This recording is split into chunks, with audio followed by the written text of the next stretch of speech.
it's green light, and away we go at the Bud International Circuit for free practice 2 for MotoGP's Indian Grand Prix. Good morning, everybody. Welcome to live coverage here on Twitch and delayed coverage over on YouTube.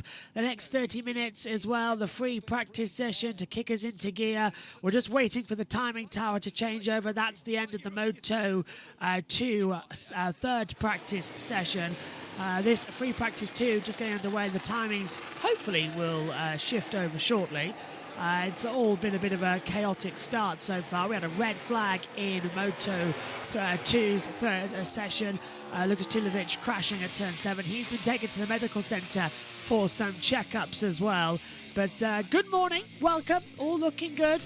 Live coverage here on Twitch of practice 2. Just to inform you that qualifying for MotoGP will air delayed straight after the Formula 1 qualifying. That will be live as our main priority, as well as a clash, and we've got the sprint race live later as well. So just a couple of things changing over at the current moment. But new race distances to be announced as well. The Tissot Sprint's now going to be 11 laps, and the MotoGP Grand Prix tomorrow will only be 21 laps. So they've adjusted the distances because they've adjusted it because of the heat, basically. The amount of heat they've got out there on the circuit as well, and everyone was complaining about it yesterday, so they've adjusted for that, and it's going to be a very interesting session. But we are underway. Marc Marquez watching on as well, going away. So hopefully the timing tower is going to sort itself soon, and we will be live for the remainder, because it's still showing the previous session results. And hasn't changed over yet, despite the fact all the timings have ticked down and everything as well. It does this every now and then, if you remember, with Aleix Espargaro coming through. Let's check in, though, with TNT Sports. Set up for the race. See Marco Bezzecchi going on at turn 1. That's something we'll get into, because Jack Miller insisted, he bet his house, and it's a big house, he was betting his house that something would go wrong at turn 1 of the sprint race here today. But this session, it's all about getting yourself set up, and the fact is, there'll have been, the data people will have been working overnight trying to dial things in, getting things ready for the day, because they had zero data coming here. Yeah, and that is one of the, let's say, it's a slight issue when you've got Ducati with 8 bikes on the grid, you've got Honda with 4, you've got Yamaha only with 2. It does then, it's advantage Ducati. We've seen it over the years. It's not Ducati's fault. Ducati have built a fantastic motorcycle that independent teams have wanted to purchase and use, and Ducati have facilitated that, and everyone wins. It just means that in this sort of situation, I've got a little bit of concern that all of a sudden we're going to see Ducati make a bigger step than, let's say, Yamaha. I was going to ask you, actually, as we ride on board with Marc Marquez, he's looked fantastic this weekend. And obviously you two have seen the struggles he's had this year. Joan Mir's also gone through to Q2. In fact, Marc Marquez, Fabio Quartararo, Joan Mir all going through to qualifying 2 for the first time this year, as a group. What does that say? Coming to a new venue like this, is that, from my reading of it, it feels like there you are, there's 3 naturally talented world champions getting through at a new track. Am I reading too much into it, Michael? No, that's bang on. I think naturally talented riders, former world champions, but also riding more natural race bikes, let's say. So the Honda and Yamaha are conventional bikes. Yes, they've got aero bolted on, but how Aprilia, KTM and Ducati make the lap time is new age. It is different. They use the lowering device, they extract it from the aero body. The chassis on the Yamaha's machine naturally turns. They've gone to a new racetrack, no data, no ability from Ducati, Aprilia and KTM to extract the newfound lap time out of the bike. So yeah, I do think that even though the Honda's considered a difficult bike to ride, it's quite a normal bike, so it actually has quite a short wheelbase. It's not super long, using the aero to stop the wheelie to make the bike turn.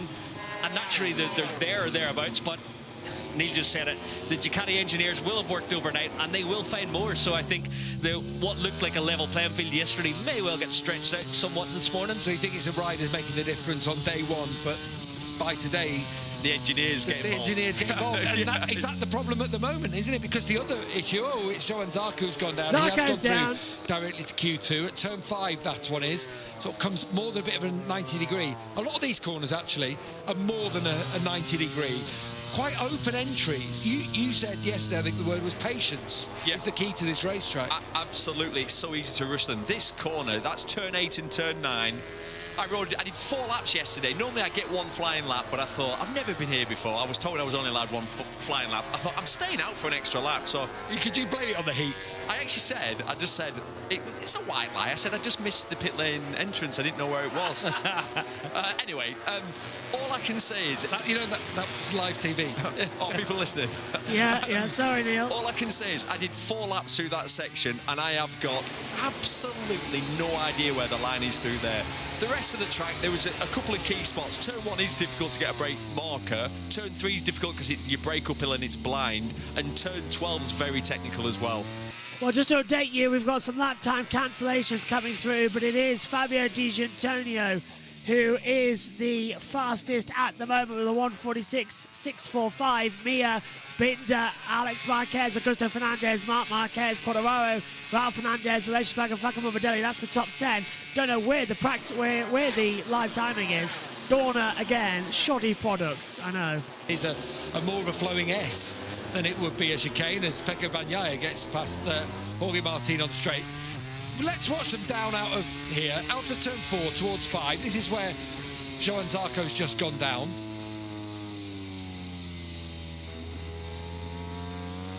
A little bit of sticker still on Pecco Bagnaia's rear tyre. This is where it's opened up. Yeah. You can see where in Formula 1 it actually went a little bit of a tighter chicane through there, and then it actually went up onto the top on the outside here. The one thing here I'm going to say, and I've never done this in my life, I'm comparing MotoGP to NASCAR, but it's almost the getting high up and actually getting the run down the hill, getting the slingshot. But it's a bit like that, isn't it?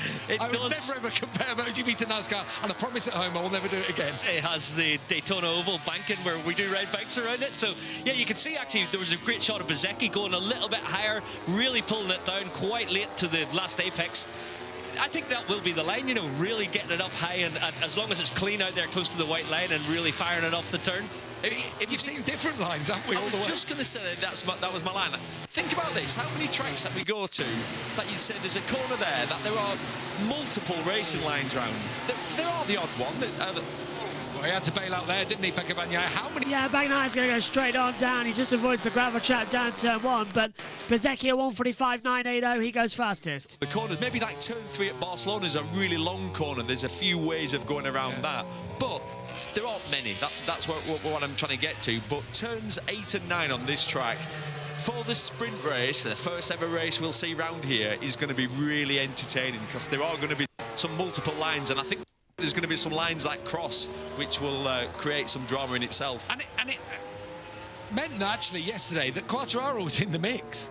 They had a gearbox issue. I spoke to him about it yesterday. He's been running a lighter gearbox for the last 3 races, is what he said, and they basically it failed twice on both his bikes yesterday. And that's why we had the problem. We thought the chain had jumped off because there was no final drive. It was weird. Exactly. Once, obviously, it makes sense running a lighter gearbox, lighter rotating mass from the engine, so it'll accelerate a little bit faster, looking for the punch off the turn. But if the gearbox can't hold up to it, then obviously safety-wise they'll take it back out. But yeah, it was like it was under load, and all of a sudden the engine over-revved, and that's always a worry. So whenever the gearbox is failed and the engines just went... Alex Marquez at 1:45.775 goes fastest. Looks like they were straight back out in those engines in the afternoon. I'm not sure I've seen anyone quite get it right just yet. And Jack Miller said, I'll go back to it, it's going to be first lap of the race, even second lap of the race. There's going to be action there, and we are definitely going to see something, aren't we? Yeah, it's a tight first corner. It's a very short drag, similar sort of length to what we had in Misano, let's say.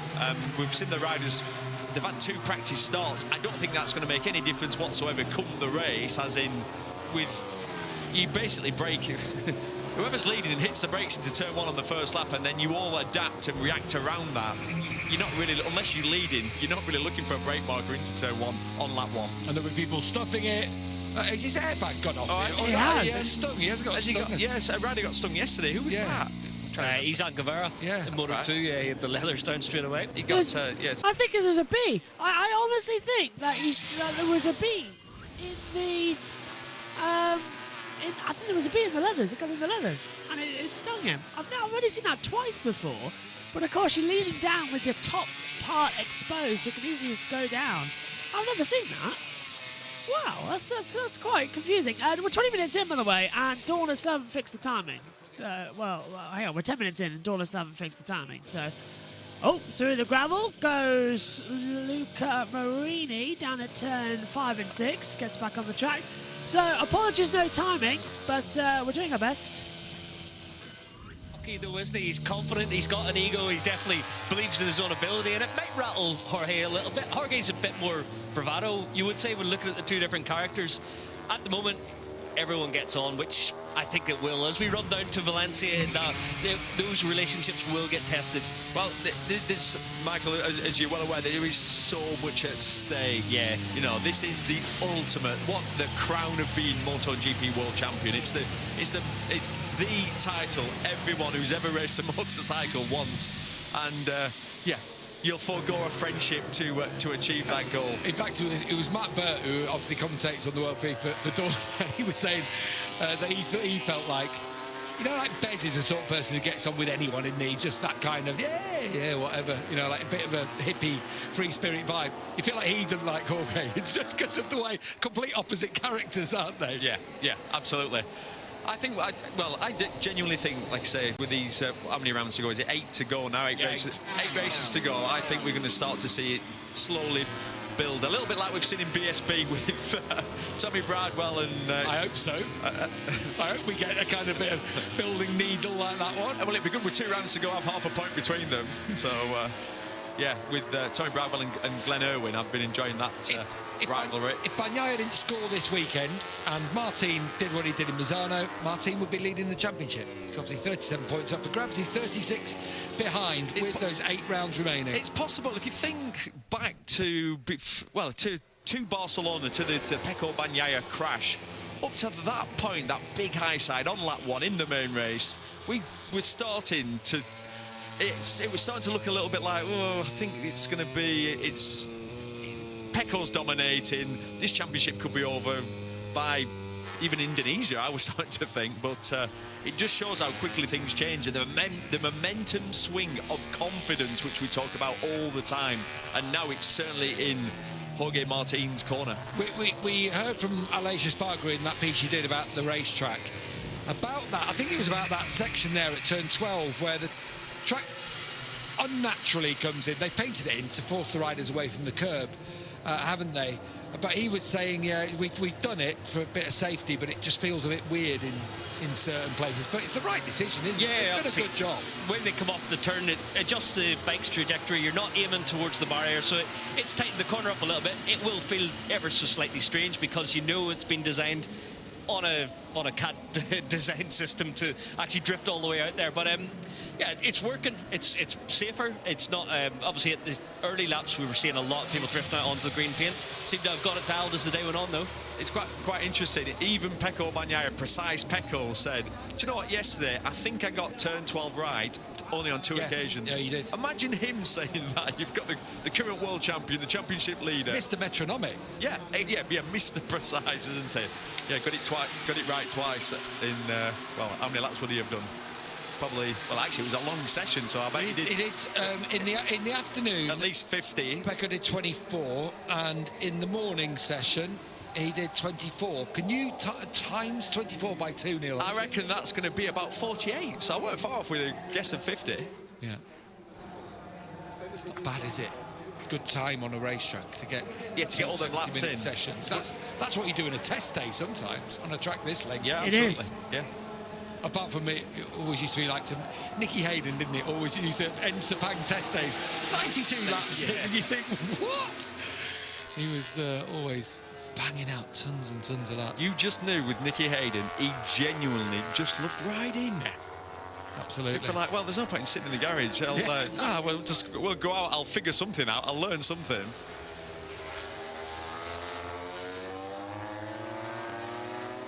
Fabio Quartararo He's running third behind Alex Marquez. And Marc Marquez top of the pile at 1:45.7. That's more about where the race pace, I would guess, would be. Martin's pace actually yesterday was 1:46. But it's hard to judge, isn't it, what the pace will be, because they'll be improving and learning all the way through. What are we going to see here from Jorge? Doesn't like much. No, not want that. Anyway, that's just the fastening. Yeah, just the obviously the zip goes up and then the little Velcro thing comes over. But it's such a fast straight. Maybe it had been flapping down the straight. Sometimes it's little things like that can happen, annoying. And then it's annoying, and he was just trying to adjust it. There's one thing where we know the quality of the Alpine Star gear. Although there was that issue, wasn't there, with Quartararo that time in Barcelona? They did rectify with a popper, didn't they? Something along those lines. A lot of riders back in. So they've reduced the race distance. We're still going to have an issue, aren't we, with tyre pressures? A lot of riders saying yesterday the front tyre pressure is soaring. They've got the higher mass discs, front discs here, and that means heat dissipation into the rim, and it's a real issue. And they've got the rear tyre that's the harder carcass to deal with the heat a little bit better. So it is an issue. The front tyre needs work, it needs development, especially with the new aero that everyone's using and the lowering device. It puts so much strain into the front tyre and it can't cope. So it is, the Raiders are going to be starting with nearly flat front tyres this weekend just to cope with it. And where else do they use that heat carcass tyre? Austria, Phillip Island, Buriram, that's it, yeah. We'll go to Motegi next, actually, and that'll be where you'll get the big full dinner plates, won't you, on the front brake discs. They use the full 355 there. That and Austria really have always been the toughest, but it'll be big on brakes here. And imagine 1.22 kilometres, that's 3/4 of a mile down that straight that you just saw there. So it's Aleix Espargaro topping the timesheets from the Marquez brothers. More rumours yesterday from Italian media. Sky in Italy were reporting that the only thing stopping Marc Marquez going to Gresini at the moment now is Honda. And they've already said they'd let him go, so it's... I don't know. It's funny, because when we arrived at the last round in Misano, basically on Friday, it sounds like it's a done deal. He's definitely going to leave Honda. Then by Saturday, it was the exact opposite. It flipped on its head. Then by Sunday, it was definitely he's going to stay at Honda. It's funny. We came here yesterday. It's now looking more like he's going towards Ducati. So I think we did say that Misano test would be crucial. He was asked about it before the weekend and said there'll be no decision this weekend. He wouldn't go and do it in Japan, would he? Do you reckon he needs to speak to the Honda president? It's going to be something like that. I need to go and potentially have a chat and see where we're at. Yeah, potentially. I've said it before, I'll say it again. Marc Marquez is not going to want to have another full season of battling for 5ths, 8ths, crashing 12ths. He's just not. There is no. It makes no sense for him to continue doing that. And when it looks like the bike they tested at Misano, there was a full day's test there. Revised bike, not radically different. He said the most important thing was the amount of engineers they had in, and who knows what's in the pipeline there for the changes they need to make. But do we know? Well, do we feel like it was radical enough to keep him? Absolutely not. And I'd say, I saw images of all these young-looking Japanese engineers, and I'm like, surely you want quality, not quantity. You want to polish. The whole idea was to do what Ducati have done in the past. Oh, sorry, what KTM have done, polish some of the experienced Ducati engineers. But you know what the Honda way has always been. It's our move way. People across from whatever department they've been in, being engine building with Formula One or whatever. You have 5 years there. Now, come on, use all your expertise here. That's how they build the knowledge inside the company. And that's great. That's great. But we're in a different playing field now in MotoGP. Yeah, the game's changed, and obviously Ducati and the development of their engineers through all their teams across World Superbike, the MotoGP test team and all these MotoGP teams, and KTM have poached a number of their engineers, and Honda need to do likewise, whether it is an electronics guy from Magneti Marelli, someone on the aerodynamics side. They need answers, and they need to go to the same way of working as the Italians. I sort of smiled to myself because, I saw the images, the footage of the test of Mark coming back into the garage, and it was literally full. And this is how I thought how my brain works. I'd have thought that's the last thing I'd have wanted to see. A lot of young, fresh-faced, and I'm not saying that young, fresh-faced engineers can't come with new ideas. Of course they always have done it. And they always have done, and that can work. But I want to. You need to copy the homework. I want to come in, and I know you can't do it mid-season and steal an engineer, but you want to see Gigi Dall'Igna stuff literally in a Honda shirt, and you go, oh, right, okay. It's like breathe. Okay, we're going somewhere. Now we're going somewhere. Romano Albesiano, absolutely. You know. Marc Marquez coming back out on the track then. So we've got our timing systems up and running. Finally, thank you, Donna. So it's Aleix Espargaro, as I said, with a 145.701. Throw into the mix, Marc Marquez, 22 thousandths off. Alex Marquez, 74 thousandths off. So there's really not a lot between them at the moment. Just a reminder for those of you watching on Twitch and on YouTube, live coverage of the sprint race and the feature race will be on both. Delayed coverage of qualifying will air first on Twitch, then on YouTube later. It's just the way it's working this weekend to try and avoid Dorna being mean to us. So fingers crossed, all going to go well. Gus, there's no doubt about it. He's the draw here in terms of stars of the sport. And you see the crowd's a little bit low at the moment. Hopefully they develop over the day or maybe into Sunday. We've worried about the pricing points. I think we get the fear that they might too high, but he is the star. You read the press, and that's what who all the journalists wanted to speak to before the weekend. I tell you what, very knowledgeable journalists, local journalists asking some really searching good questions before the start of the weekend, which isn't always necessarily the case. But I think it could be great for the sport here in India if he were to have a good result. Yeah, is that fair to say? If Mark's in the battle, it's going to be entertaining. It's got that sort of feeling. It doesn't feel like Sachsenring, for example, which is the track obviously he turns up, he loves, it's his favourite track. It felt wrong straight away at Sachsenring with Mark. It all looked wrong, and obviously there were lots of crashes. This weekend feels totally different because he has come to a level playing field. It's just become the race. Like we said earlier, will Ducati have worked their magic and just made it almost impossible for him to win? Not at the moment. It's Aprilia on top, Honda second, Grassini, Ducati, third and fourth. Yeah. Gas of Augusto Fernandez in fifth. The Yamaha of Fabio Quartararo in sixth. So actually, Bagnaia down in eighth place. Okay, he's only 0.3 off.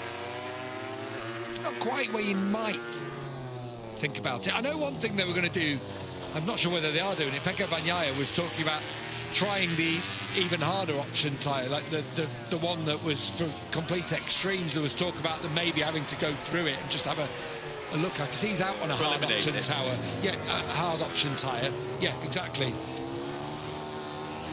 Just because of the issues they were having. Interesting start time at the moment then as they come through. Isn't it? We've got the whole field, 22 riders, all within 1.4 seconds. And that's Michele Pirro at the back. You know, Jack Miller down in 20th, and he just didn't seem to be able to get his head round it. He's there with Paul Espargaro and Brad Binder. So the KTMs, again, I think a lot of it's data for me. It feels like information. Then Augusto Fernandez, the rookie, up in the top 5. So it's weird that the 3 more experienced guys are struggling down in 18th, 19th and 20th, whilst Augusto's finding his feet. And he said before the weekend, this is my chance to show on a more level playing field what I'm capable of, and he is. Good for him, eh? Absolutely. And he also said in the same interview, I've got a contract signed for next year. Alex Marquez goes top. A MotoGP contract. Alex Marquez at 145.601. Squeeze it to fit into turn 1. It's gone top of the pile. Yeah, good time as well. He will be in the mix today. It's a really hard one to call, and that's a great thing for us, isn't it? To go into an event and not really know who's got what they need underneath them. It's interesting watching the riders who are fast are sideways in the way into the corner. You watch the Ducatis and they haven't quite got their engine brake dialed.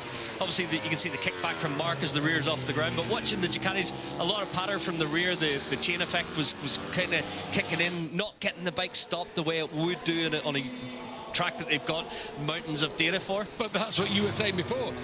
For Marc Marquez in the Honda, it's a known quantity. Well, it does that everywhere. That's true. I'm expecting it. And Ducati, they do expect a more stable platform. That's what they've got used to riding.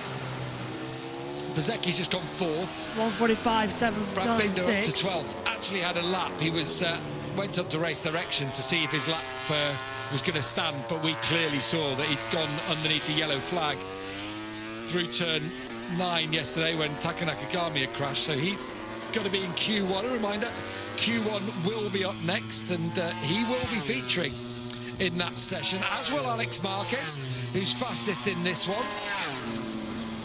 You need, if you're in Q1, you have to get through. You have to be top 2 if you want to have a chance, because it's a short drag into turn 1. It's such a technical, tricky first corner.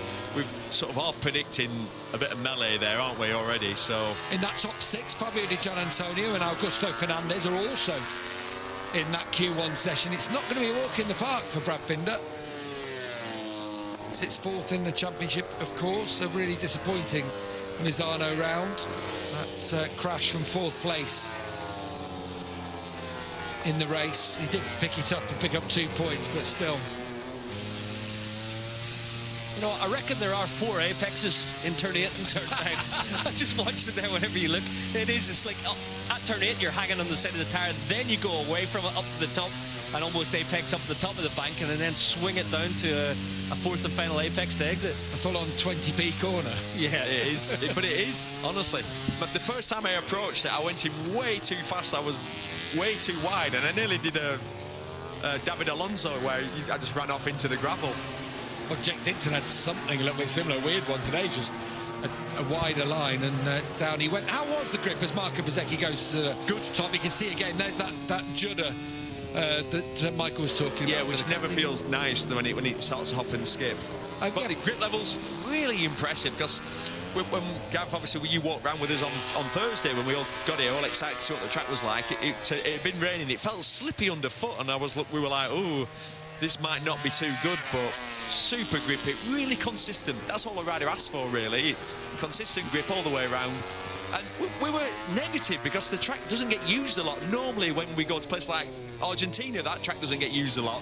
The grip level's low, and it means then the racing line becomes really small because the racing line cleans up, and then it makes it difficult to pass. The way this track feels like it's not like that at all. So yeah, credit to. Whoa!